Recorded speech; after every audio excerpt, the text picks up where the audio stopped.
Leaving a high control group like Mormonism, it's very normal for most of us to go through a doubling down phase where we cling more tightly to the rules and beliefs of the group than we even did before, in sort of a desperate attempt to regain some sense of stability. For me, realizing that the truth claims of Mormonism were much more questionable than I had previously believed, to say the least, was such a harrowing experience that for several months I honestly felt like I was going insane.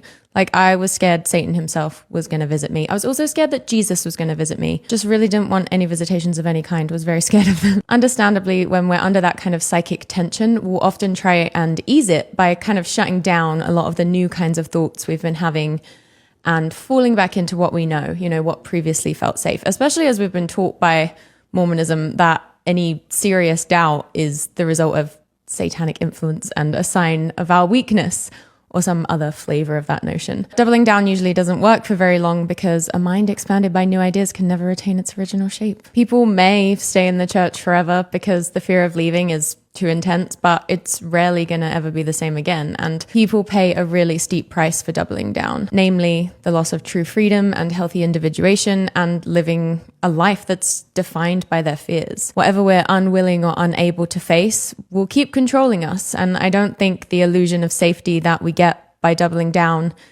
is worth sacrificing our own liberation. But for many of us, liberation is not an appealing prospect when we're in groups like Mormonism because we're so psychologically dependent on them that losing those beliefs, that worldview, that life requires us to go through a kind of death, which is terrifying. Our brains are wired to avoid that at all costs. But it's so worth it to live a life that's richer, more truthful, and more beautiful.